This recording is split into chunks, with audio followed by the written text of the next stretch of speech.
Hello, everybody. If I can get your attention, I know it's the end of the day, so I want to thank you for coming to my presentation and sticking it out. So my name is Nick James. I'm the founder of Web3 Texas, and today we'll be talking about digital wallets and security.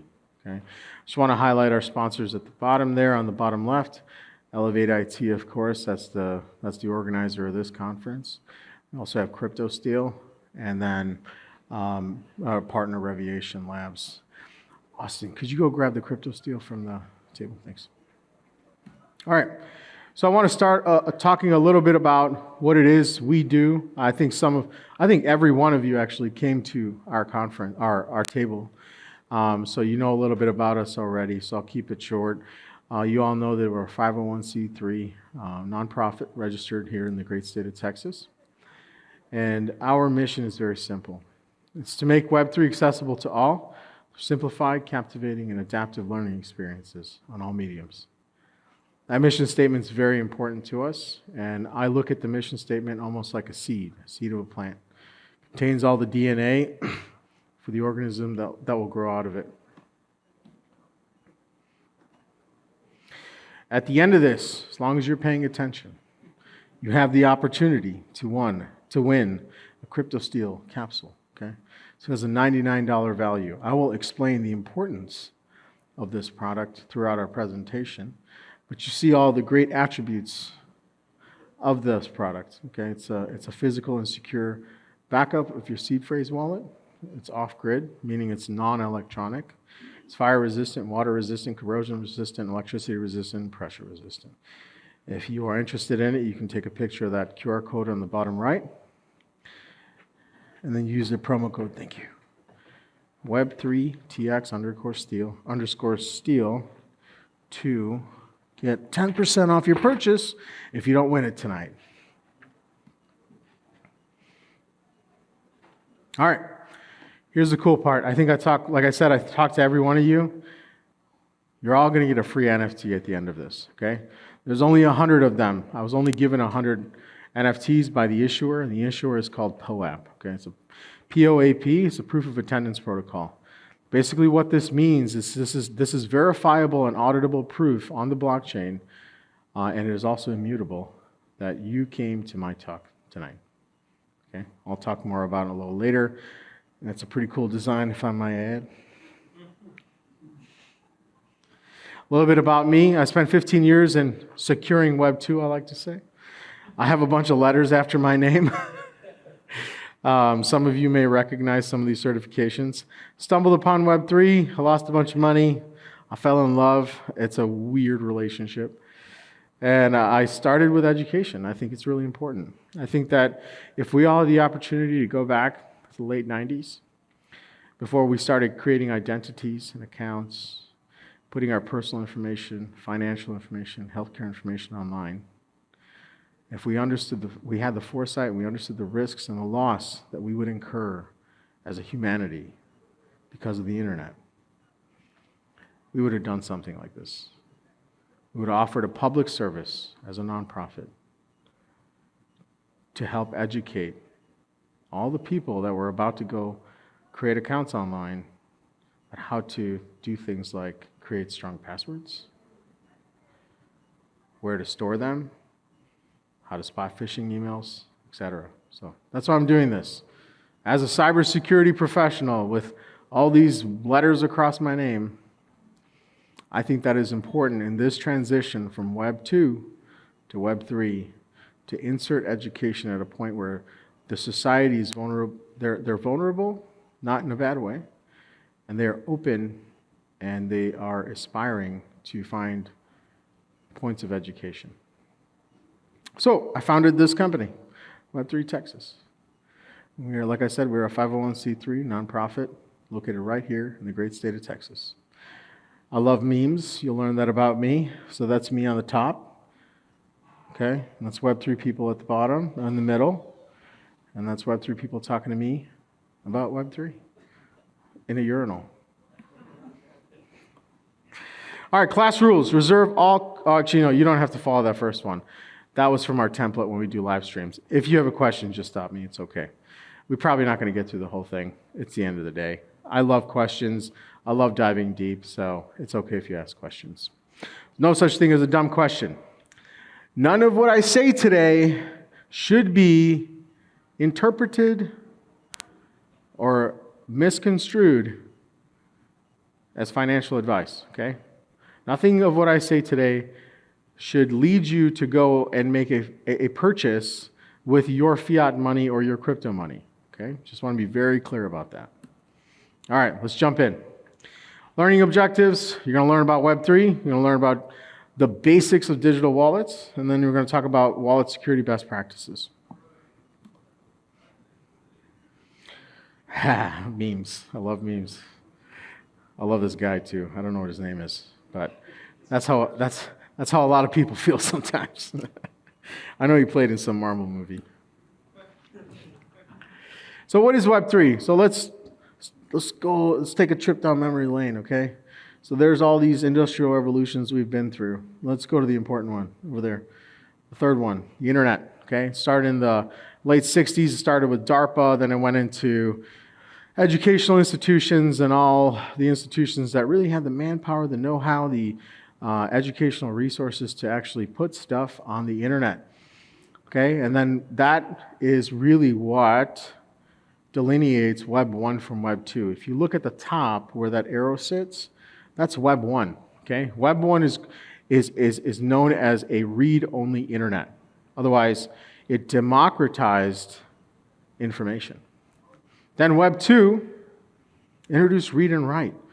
This is that point I was talking about earlier in the late 90s when things like social media like MySpace, right? Tom's still my best friend, by the way. And I don't know if you guys know who Tom is.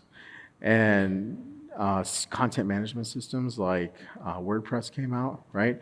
And this gave regular people, maybe you guys aren't regular, I'm sorry. Some of you may be like filthy rich and I just don't know it. Austin back there. Regular people like you and I were able to actually write to the internet, right? Because of content management platforms, because of social media platforms. Just remember, every time you make a post about something on the internet, you are renting space from someone else who's paying for it, especially when that product is free. Who knows the saying? Raise your hand. What is it? There's no such thing as free lunch. Yes, sir. He got it right. It was Ken, right? David. Oh, sorry. I tried. So if the product is free, you are the product. Early on, the only way we could monetize the internet, because the legal system made it illegal to transact digital money on the internet very early on. The only way to monetize the internet was through eyeballs. You may have walked around a bunch of these guys over here and gals that said, hey, we got eyeballs. We got this many eyeballs. We got that many eyeballs, right? That's how we monetize the internet right now. It's through eyeballs, right? That's ad revenue. That's a huge metric that most apps actually measure on, is how long a user spends looking at their phone, specifically in their app. So now we're at read and write. Okay, so now you're able to read the internet and you're able to write to the internet. Okay, in some cases for free, in some cases not so much. And then there was Granddaddy. Granddaddy came out. Okay, Bitcoin. Bitcoin was the solution. No, the reaction of the people who are frustrated with our ever-inflating currency. Okay. If you want to go on our website and check out Austin's sitting back there. He teaches our course on history of money, really explains the atrocities we've faced as a humanity with money and currency, okay? I won't get too much into that. That's not within the scope of this presentation. Finally, here we are in Web 3, okay? Web 3 is the internet, the version of the internet powered by the blockchain, okay? Blockchain underpins it and enables ownership. So now we have 3 different verbs. We have read, write, and we have own. Okay? And we call that the ownership economy. Okay. I want to keep this very simple because there's a whole presentation after this, so I'm going to keep moving on. You're welcome to take pictures in 5, 4, 3, 2, 1. All right. This is something Austin dives deep into, so I encourage you to go to our website. It's www.web3tx.org. Okay, and go to the menu and click on Learn. You can watch. You can actually flip through his presentation. We haven't uploaded the live stream yet. Okay, the QR code's up there if you want to take it. I see some. As soon as these people drop their phones, I will change the slide. And if you don't get it, that's okay. You can always contact us.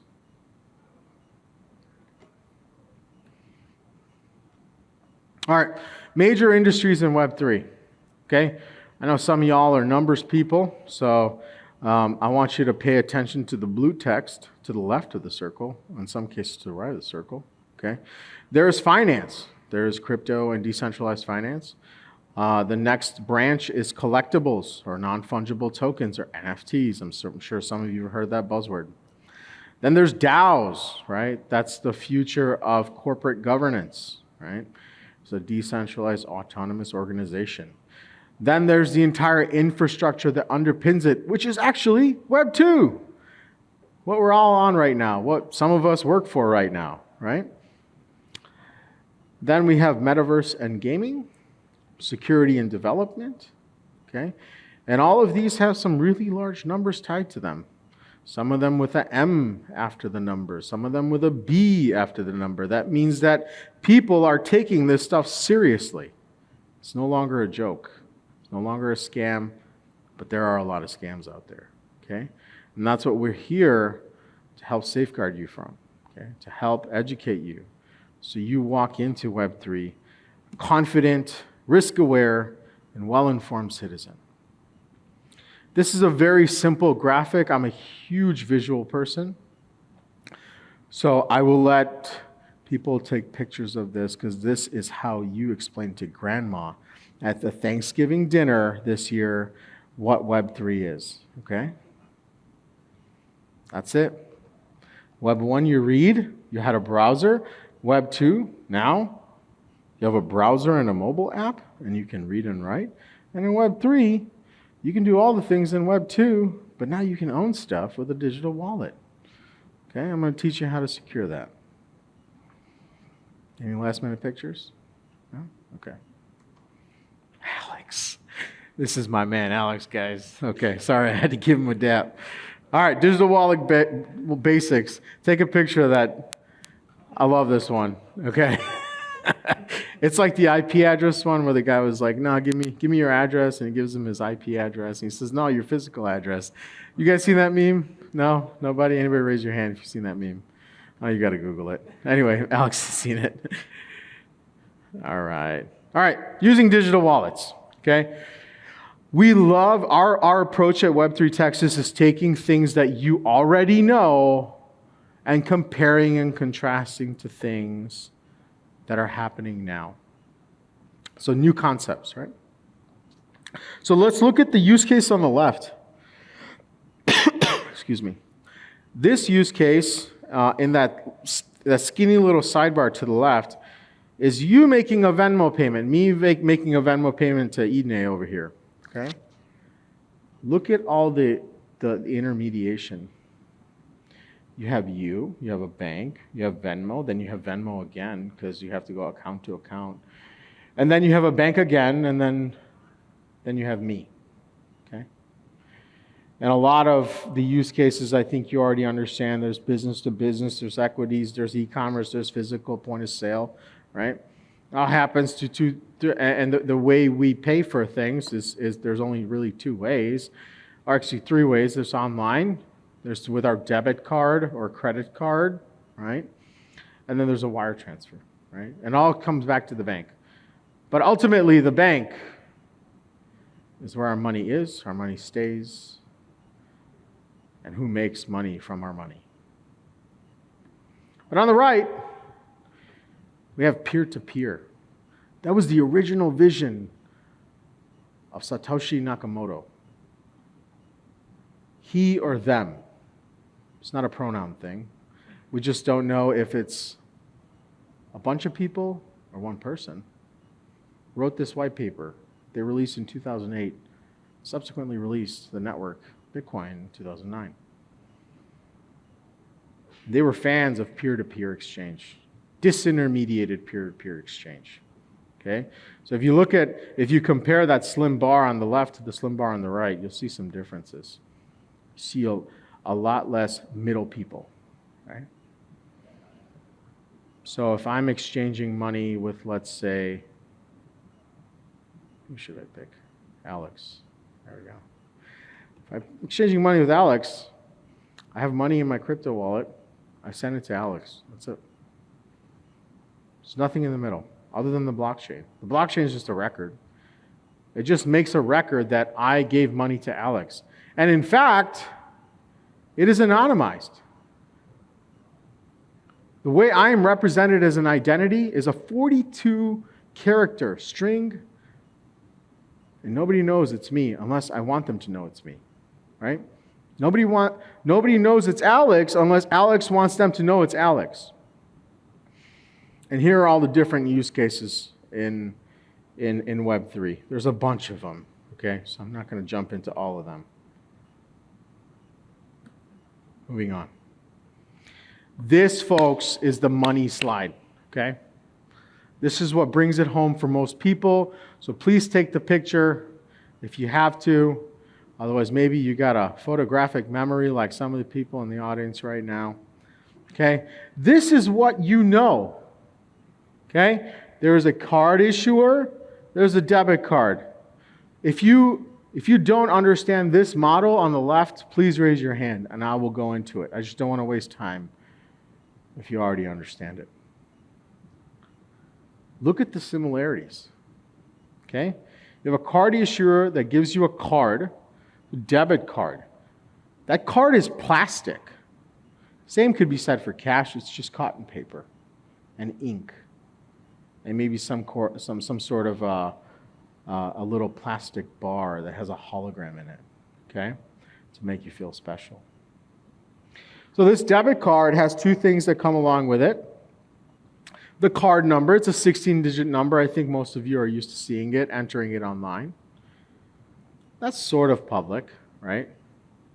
I mean, you've been through enough data breaches to know that it's not only you that knows your debit card number or your credit card number. And that's why you're here today. And then you have this private thing that you don't share with somebody. Unfortunately, it's only 6 numerals long. Or, excuse me, not 6. It's 4. It's even worse. Okay? 4 numerals long. And that's what you keep private to yourself. Hopefully. And that debit card only gains value from your bank account, your checking account. Your debit card is tied to your checking account. Therein, it has value. The value is actually stored in your checking account. This all goes back to your bank, whether you're with U.S. Bank, Bank of America, Capital One, et cetera, et cetera. They have their own centralized accounting system. They have their own custom software, et cetera, et cetera. And they can really only transact on one currency, right? For the U.S., it's the USD, which will herein be referred to as fiat currency. But let's look to the right, and I'm purposely spending a lot of time on this one, so I may not get a whole lot of time on the rest, but I think this is a really important slide. Like I said, it's the money slide. Who can point out a difference? I just want to know. I need some audience feedback. Can anybody point out a difference between the left and the right? Like architecturally. Yeah, go ahead. I've got a question. Like, yes, sir. digital wallet, they've got to be making money somehow, and that's not free. Someone's got to maintain it. Yeah. What cut do they get? I don't know what the cut is. There is a cut. I don't know what it is. It varies from wallet manufacturer to wallet manufacturer, I suppose. Can I get some validation here? It probably depends on the blockchain. Kickbacks? Yeah. Yeah.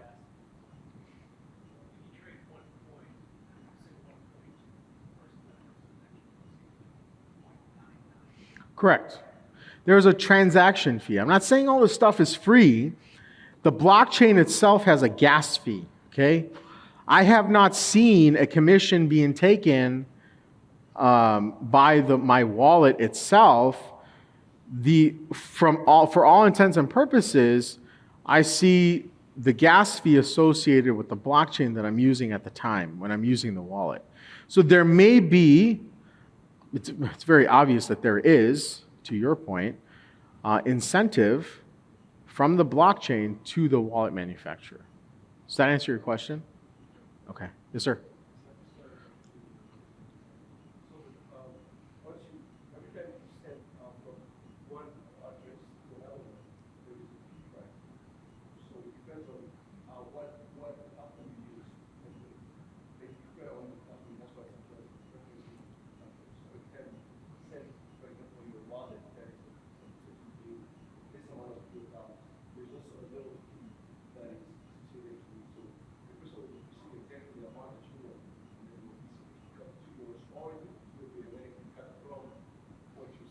Correct.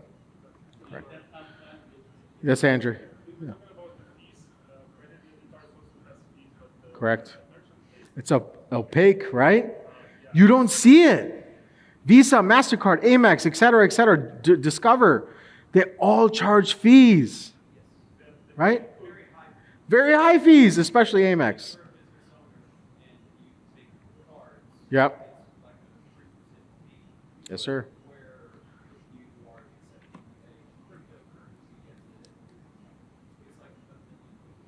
Yep. That's it. That's it. I love it. That's right. I love it. Great observation. So let's take a look at the right. We have a wallet issuer. Let's call it, give me a wallet manufacturer. Someone you guys like, favorite one. Ledger? No, it's cold. Give me a hot. Trust? Okay, let's go with Trust. Trust is the wallet issuer. Okay, they manufacture the software. And when you go and create an account, they give you a few more things for simplicity's design. The other attributes are located elsewhere on this deck. But for now, let's say they only give you a public key and a private key. Do you see the association? Or not association, but the parallels here? Okay. The public key is something I can give out to anybody. I can put it on the internet all I want to. Okay. Nobody's going to take anything from me. Okay. Unless I authorize them to with my private key. Okay. My private key is what gives me access to my assets on the blockchain. So it's sort of like you have an account on the blockchain. But it's not very it isn't defined that way. But you do. You really do have an account. Because you can have many accounts. You can have up to 200 plus, I think, on MetaMask wallets with MetaMask, right? So it's like you have an account on the blockchain. For this purpose, I'm using Ethereum. Anybody know how many blockchains there are out there?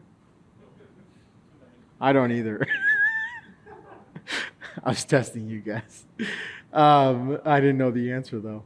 So the Ethereum network is the largest and most secure, close to Bitcoin. I don't know who's the winner here. I'm not going to argue it. And they use something similar. So the bank has custom software. We have smart contracts over there, okay? Smart contracts are these I like to relate them to vending machines, honestly. Okay, smart contracts are like little vending machines. You put in money, and when you put in money and you choose a selection, you enter a contract with the vending machine. The machine says, you gave me $2, and it meets or exceeds the cost of the choice you made. So I will vend your peanut M&Ms because they cost $1.65, and I will return to you 35 cents. Okay? That's basically what a smart contract is. It's actually stupid. It's a stupid contract, but we call them smart contracts because it's fancy. Right? Then you have this ledger. Okay? Everybody knows what a ledger is. Probably used it at home for personal finance and budgeting. Okay? But it's this cool thing. It's basically like an Excel sheet that has records. Okay, every row is a record. But what makes it decentralized is there's a copy of that ledger or that Excel sheet replicated on many servers around the world with aligned incentives but disparate interest. Okay? They have no interest to collude. Okay? That's what makes it secure. But more on that on a different course. If there's nothing you take away today, I want you to really firmly understand this. So I will open up for any questions you may have. No dumb questions. Yes, sir. As the ledger is decentralized, whenever there is specific transaction happening, it will be always like long and not editable, right? Correct. So let's say someone wants to use it like non-financial and use it like a database, it is still possible because I see that it's not editable because the transaction is already on the blockchain. So there's this term in database speak. It's called CRUD. Create, read, update, and delete. Okay? The only thing that you can do on blockchain and what makes it immutable, meaning you cannot tamper with it or change it, is that you can only do the CR. You can't do the UD. Okay? But you can update a record. Okay? And that's what dynamic NFTs are. So there's a lot of progress being made on how do you change the state, right, of a blockchain record without modifying its original entry. Okay? Does that answer your question? Okay, good. Anybody else? 5, 4, 3, 2, 1. All right. Wallet map. There's a bunch of kinds of wallets out there. Some of you may have only heard of this branch right here. Okay? Actually, no, this one right here. Okay? That little group right there, they heard of all this stuff. That's my Web3 GGen group right there. Okay. So custodial hot. Okay. This is digital wallets. Okay. They're very important. Okay. This is how you gain ownership. Remember I said Web3 is about owning stuff, right? Because you're renting servers right now, server space or storage space. In this format between custodial and self-custodial, custodial just means that someone else owns your stuff, okay? And that's typically only used as a hot wallet. A hot wallet is persistently connected to the internet. The private key is held by the third-party custodian. I'm talking about Kraken, Genesis, Celsius, God rest their soul, Coinbase, right? So all of these exchanges, this is the model that they use. They hold the ownership of your assets, okay? They say you have like custody, but you really don't, okay? And I'll show you why a little later on. And it's really dangerous, by the way, so pay attention. Self-custody, that's a beautiful, look how vibrant and populated it is, right? There's the hot wallet, what most people know. Jacob over there said Trust Wallet, right? Trust Wallet is a self-custody wallet, meaning you are responsible for your private key. You are responsible for your username and password. You are responsible for your seed phrase. If you lose that stuff, or you sign the wrong transaction, there's no 1-800 number you can call. That's it. There's no reversing the transaction. There's no stop loss. It's just lost. Okay? That's the difference between that and this. Okay? So if you look under hot, it's persistently connected once again, typically in the form of an app on your phone or a plugin in your browser. There is this thing called multi-signature, multi-party computation. There are two different kinds. This is for you business owners out there. Highly recommend you look into multi-signature when you get the chance. I don't want to dive too deep into it. Okay. Then you go into single signature hot. That's what I've been talking about. MetaMask and Trust, right? The private key is self-custodied by you, okay? For multi-signature, it's like myself, Anna, and Miggy, we all share a key to the same wallet. And we have an M of N, okay? I need 2 of 3, okay? So myself and Miggy need to sign the transaction before it's approved. That's what multi-signature is. But in a single signature model, it's just me. Only person that needs to authorize the transaction is me. Then you have warm wallets, which are sort of on the horizon. They're being developed. They're intermittently connected to the internet. And finally, you have a very secure version, okay, called the cold hardware wallet, okay? Some of you may have heard of the brands Ledger or Trezor, okay? Those are some of the most popular brands in the cold wallet space. All that means is that it's not connected to the internet, meaning it's just a fancy, glorified thumb drive. That's what it is, okay? And you're going to pay a lot of money for it. It's protected with a pin. Typically, there's some sort of a user interface right on the physical stick itself, right? And all it does is it unlocks your private key. So then your private key can go out to the blockchain and unlock your digital assets to do whatever it is you want to do with them. Any questions on the type of wallets? I'd love to take them now. Yes, ma'am.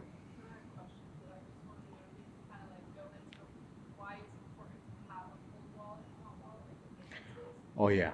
Oh yeah. Yes, yes, absolutely. I have this thing I call a multi-wallet strategy, and I think that's next. Anybody else? Yes, sir. Pickpocketed. I love the real world term. The multi-wallet strategy. And we are getting there. Anybody else? All right. There we go. All right. Wallet security best practices. Sorry if this offends anybody, if you are Jehovah's Witnesses, but I thought that this was fun. Okay. All right, we're going to go on. All right. So here are the 3 things, like I said, I was going to mention, that you get with your wallet. You get a login. It's very typical. You get a username and password. And you get something called a seed phrase. Okay? This is typically 12 words or 24 words. Okay? And that's what this thing is designed to hold in a very offline, non-electronic way, okay? This is last resort stuff. Like, I have $14 million in Bitcoin. There's actually $140 billion in Bitcoin lost on wallets because people forgot their dang password and they failed to write down their seed phrase. That's what this is for, and you get a chance to win it later. Okay? And then you get your private key. This is the keys to the kingdom, okay? I want you guys to pay attention to what's in the blue boxes down here. Wallet login. Use a password manager. I personally, for me and my family, use Keeper Security. There's Dashlane. There's LastPass. Anybody else? Any favorites? Huh? 1Pass. KeyPass. A bunch of them. Okay? If you are not using password managers right now, I implore you, I encourage you, I will almost force you to use a password manager. Okay? Without breaking the law, of course. Always use multi-factor authentication. Don't use SMS. When was SMS invented? 86? Does anybody know? 72? Something like that. Never been changed. Highly insecure. Stop receiving your one-time passwords through your text message. Download, don't be lazy. Download Google Authenticator. Download Authy. Okay, those are 2 of the top leading providers for one-time codes. Okay, they'll do push notifications, all the good stuff. Okay. Seed phrases. Do not back up your cloud storage, okay? Especially Apple. I don't have the footnote here. There was 6 figures lost. Sorry, I don't have the exact number. Because somebody, as a part of their iCloud backup, backed up their seed phrase because it was a part of their backup. So the hacker, all they had to do is go in and break into their iCloud account online, which you can access your iCloud account online. They gained access to their seed phrase. I don't know if this was happenstance or was targeted. I'm not sure, right? Maybe they just got lucky. And then they drained the account. Yes? So when you do the screenshot of your seed phrase and store it in iCloud, that is the main how they That is one way, but there's a setting in MetaMask to back up your seed phrase. Like, it's an actual setting. Yeah, that's another option. And MetaMask has an option now to encrypt. Okay, good. So you should encrypt it. Good. If you're going to back it up, just... But the main way is screenshots. They're just looking for That's true. pictures, information. Yes. Very habitual, right? Like, if we want to remember something, can I see a raise of hands? Who takes your screenshots because they want to remember something? Okay, good. We got 30%. Great. 40, 30, 40%. Okay. Sticky note? Oh, that's so secure. Everybody should learn from you. Okay. You leave the key under the mat? Okay. Okay. Pot of plants. Nobody heard that. Another thing on that note too, I had a buddy who had his seed phrases on sticky notes and he was doing a live video in his office. No. He could actually pull down a picture after copy any kind of character text. Yeah. And so people got it. Wow.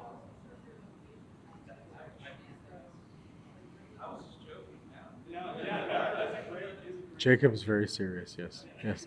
That was a real thing. Hey, Alex. Yeah.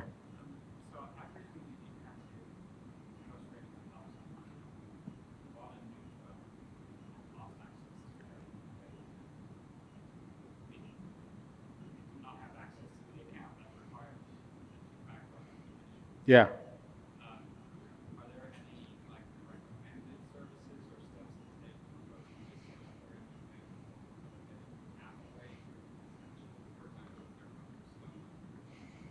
Yeah. Yeah.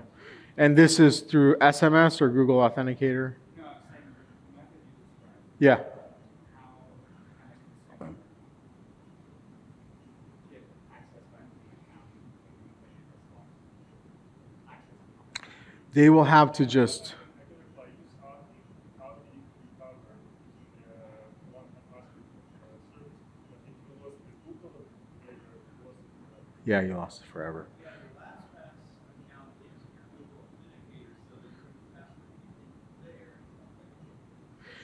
Yeah. If you can authentic... We're given a lot of grace as humans, is what he's saying. Yeah.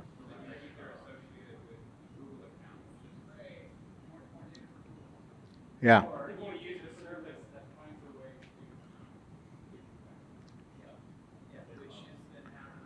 The backup to the backup, yeah. Meeting before the meeting. What were you going to say? The authenticate traffic, the same thing happened to one of my friends. Mm-hmm. When he used to change phones, when I was like, new phones get released. So whenever he changed the phone, he actually transferred all the data from old phones and new phones. Yep. But the authenticator doesn't transfer Yeah. the apps at the time. Yep. So he thought he did everything and then he reset and he was No. frustrated. Yeah. So now he did not have access to authenticate that. He can see the funds in the wallet, but he cannot access it. Because there is not an authentic. Yeah, there's something called an IMEI ID. I don't know if, just a quick sidebar, right? Yeah, that's right. That's right. That's the rule. You can export all the authenticator apps That's right. file.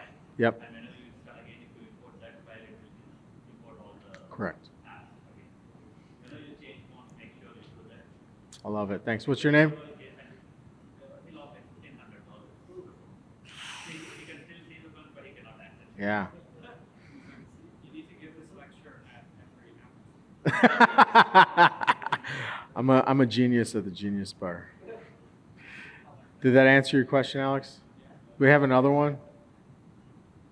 All right, great. So remember, the private key is your keys to the kingdom. Okay. Okay. Actually, no. Let's go back to seed phrase. We didn't get through that. Online backup. Okay. Use your password manager. I've actually reached out to the one my favorite, and they're actually releasing a record format for a 12-word or 24-word seed phrase. So that's to come. If the one that you prefer is not, just reach out to them and say, hey, I'd like this as a feature. It's very prevalent now. Yes, sir. Oh, you're giving away my idea.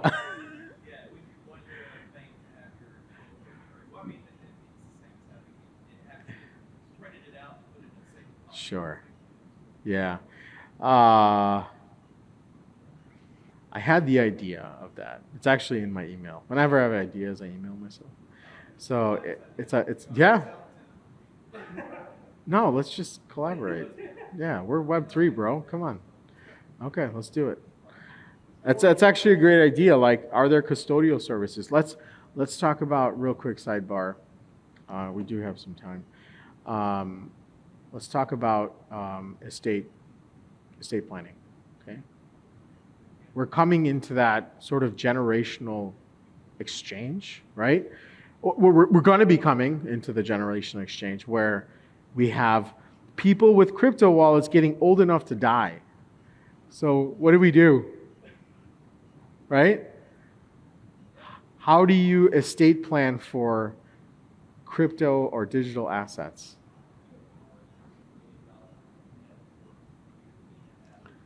Yeah. Yeah. It's a beautiful way of thinking, because it just goes to show just how nascent this space is. That each one of you, if you've taken an interest, identified a problem, could become an innovator. Okay? That's the beauty of this space. It's permissionless because we have the blockchain. You don't have to ask anybody permission to use the blockchain. Okay? And if your solution leverages the blockchain, you don't need anybody's permission, right? That's the beauty of this space. So just keep that in the back of your mind. We're going to get back to this because I think I have 18 minutes of your attention left. Okay.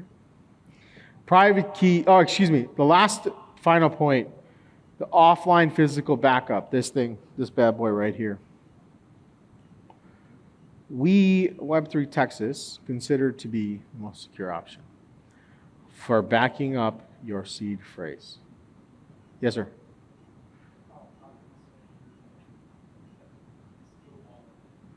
Yeah. I kicked it in as a gesture to point it out. Well, yeah. I should probably keep it up here. There we go. Okay. Private key. This is last resort stuff, okay? You can recover a wallet, especially if you go to Trust. I don't think, does Trust take seed phrase, or they take private key straight up, right?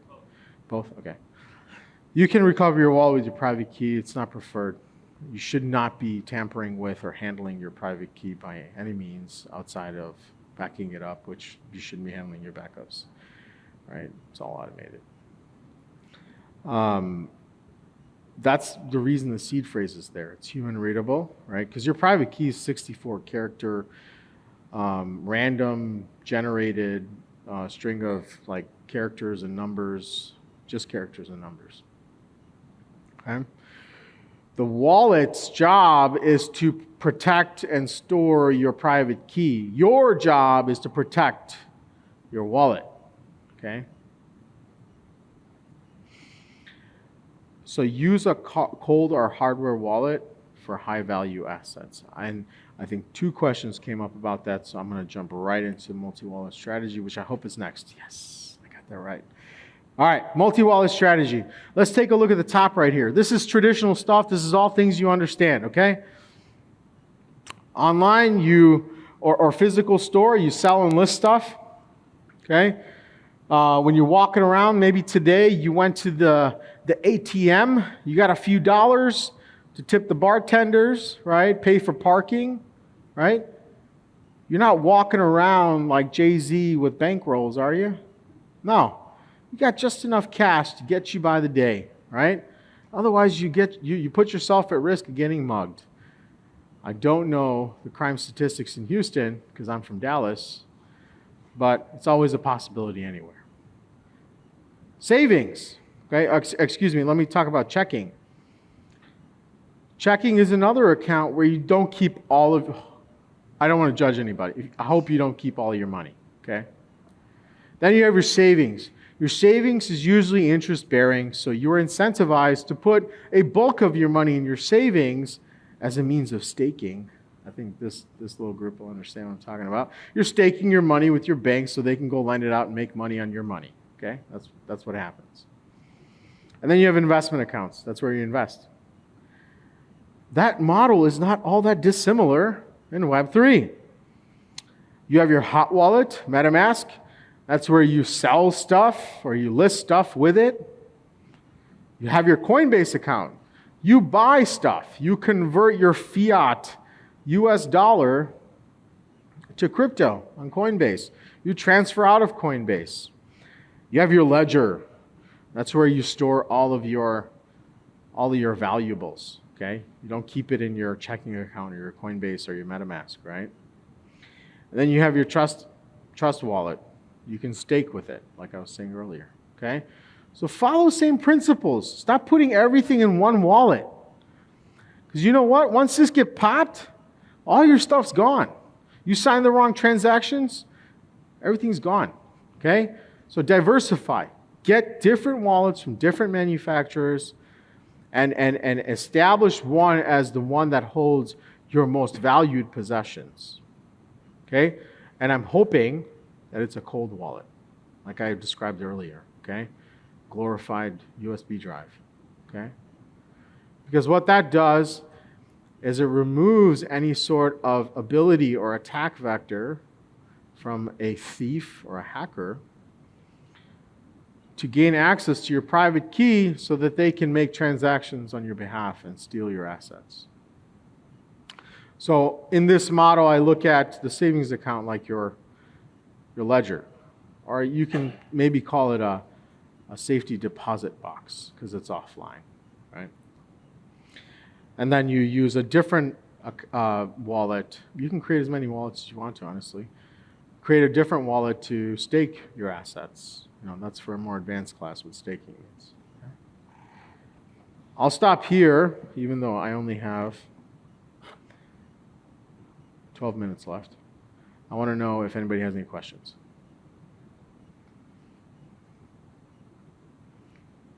I could not have done that good of a job. Come on, guys. You guys get questions. Yes? Not a question, but maybe could you go into a little bit more of the security of like not just the hot wallets and the wallets, but also like from there getting hacked, like following links and all that kind of stuff? Yes, I'm getting to the scams page. Yeah. No, you're like writing the deck as we're going along. You're on point. So she hasn't even seen it. You weren't supposed to tell anybody. Just kidding. Yeah, we had another question. Yeah.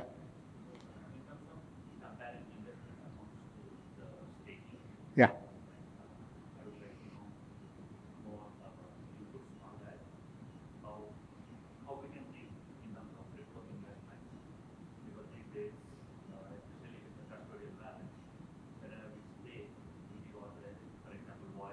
Yep.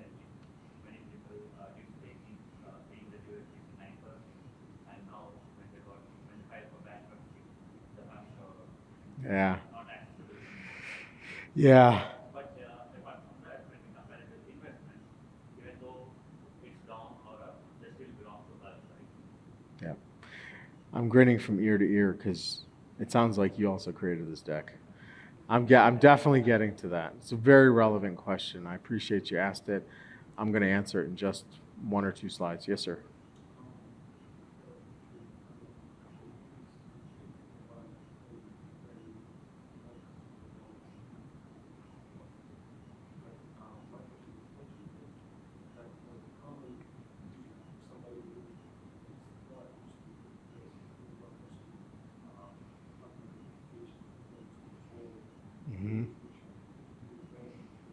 Sure. Custodial. Yeah. Yeah. there's a crawl, walk, run here. Yeah, definitely. Yeah.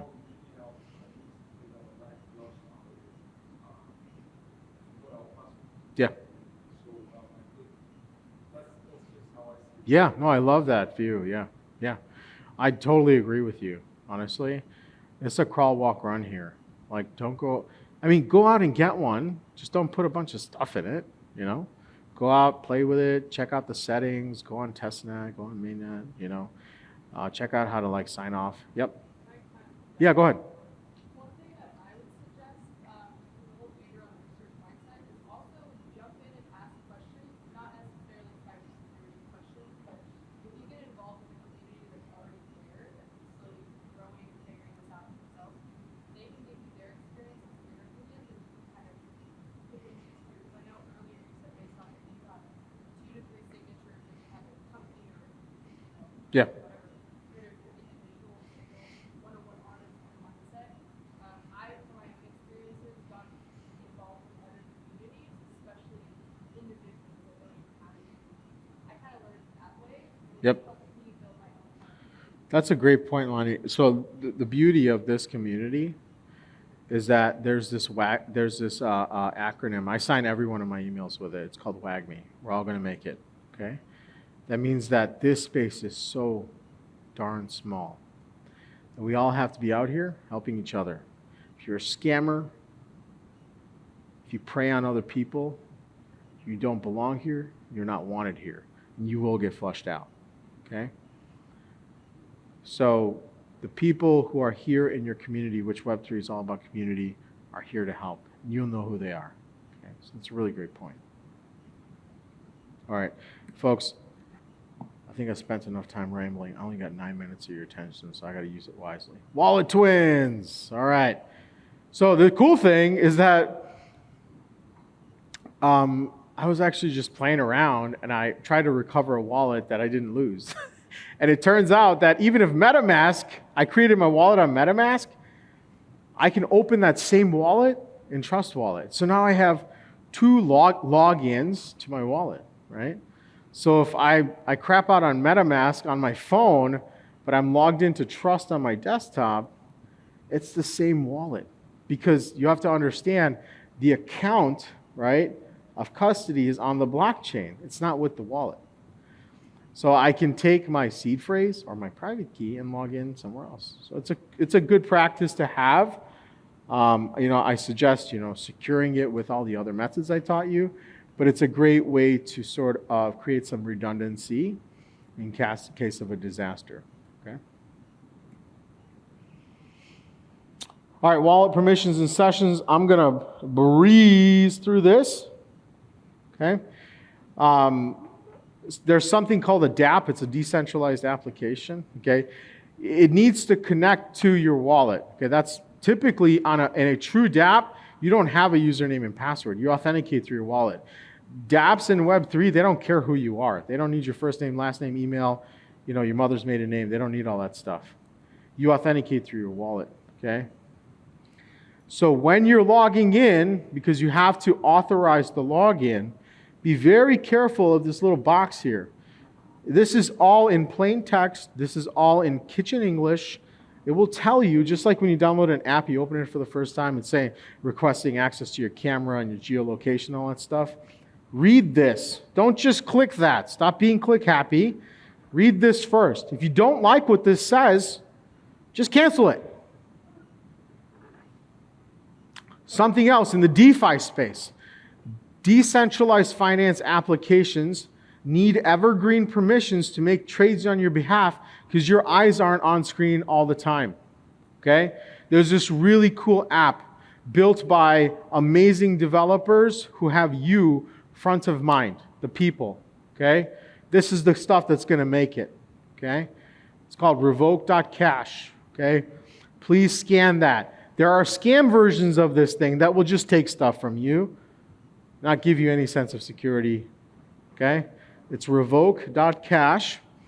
If you are an experienced person and you are in DeFi, you may have actually signed this first portion. When you signed it, you gave evergreen permissions for the dApps to make trades of your assets on your behalf. Okay, so go to revoke.cash for the advanced users and check your permissions, okay, that you've given, because it will enumerate a list of permissions that you gave that dApp, and you can just say revoke. Okay, that's why it's called revoke.cash. And then finally, at the end, you can log off a dApp. Yeah, you don't have a username and password, but remember, you logged in here. But MetaMask's user interface is so poor and bad that you have to dig in like 3 clicks below to find out how to sign out of it. So if you follow along, okay, you see you click on the 3 little dots, the vertical ellipses, click on connected sites. It'll show you a list of sites. This was actually real. This is on our company wallet, Web3 Earth. That's the name of our nonprofit. Okay? Those are all the wallets I was connected to. I surprised myself. You just go through and disconnect. Disconnect is synonymous with logging off. Just disconnect. Okay? You don't need to stay connected. Yes, sir. The text of what? Yeah. Some examples of what they would just like one time and I just say we are giving access, whatever. Yeah. Yeah, that's a good question. I don't think I'm prepared to answer your question. This is, so there's set approval all. Who's my dev here? Dev? No? So is this set approval for, is it underscore set approval all? Okay. Yeah. So that's a very sort of dangerous, but if used in the right context and intention, could be good, right? But set approval for all, it'll be spelled out in plain text there in here. I encourage you to explore that because it's a great question. I may just update this with different examples based on your feedback. Any other questions? Cool. I just want to know if there is like a good reason for those kind of functions not Yeah. especially with gaming and stuff. Sometimes you want transactions to be approved very fast. Yep.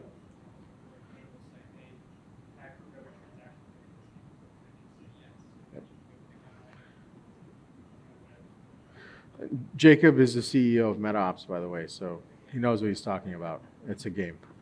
Yeah. So when he answers questions about a game, I listen. So avoiding scams and thefts, I think somebody asked about this, so I'm going to quickly go through this. I'm running a little bit over time, okay? Review them, like I said. Review the transaction. Because after you log in, the dApp is going to ask you to approve certain things, especially when those things have to do with transferring or modifying the assets that are in your wallet, okay? Never accept digital assets via direct message on any social platform, especially Discord, Twitter, Instagram. I haven't put on there, but Telegram, Facebook, LinkedIn, anything, okay?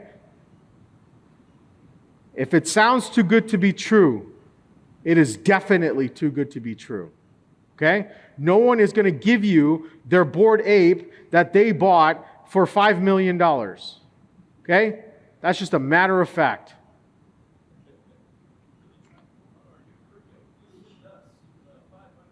That's another bad one. There are sites out there that'll say, hey, send us 1 ETH and we'll send you back 2 ETH. That's a scam. Nobody loves you that much except your parents, okay?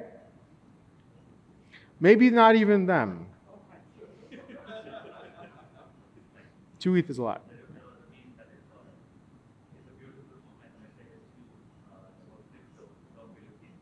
Yeah. That's a good one. Even if it's someone you trust or know, find an out-of-band means to contact them. Call their phone. Yes, I said call. Call their phone number. That still exists, and that's actually a thing, okay? Text them. Or just call them and hear their voice and be like, hey, did you really want to send me that Bored Ape? Like, I know you paid a lot of money for it. And they'll be like, no, stupid, it's a scam. Okay? Here are some examples of a chat message where this person actually caught it, Aaliyah.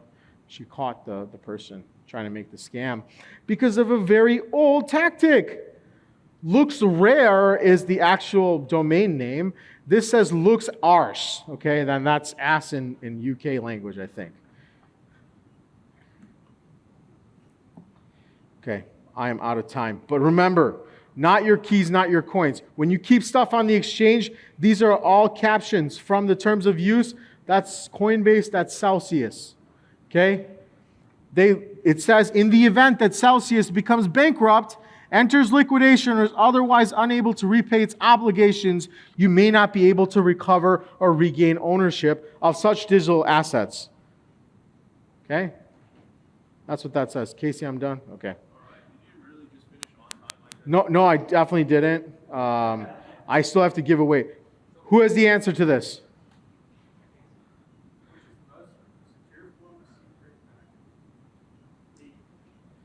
No, don't say it out loud, guys. It makes you feel better. That's what I was going to say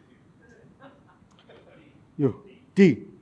Yes. No. Sorry. Okay, that's a no. Who said that? All right. But we weren't supposed to say things out loud. I can't claim if it's the right one.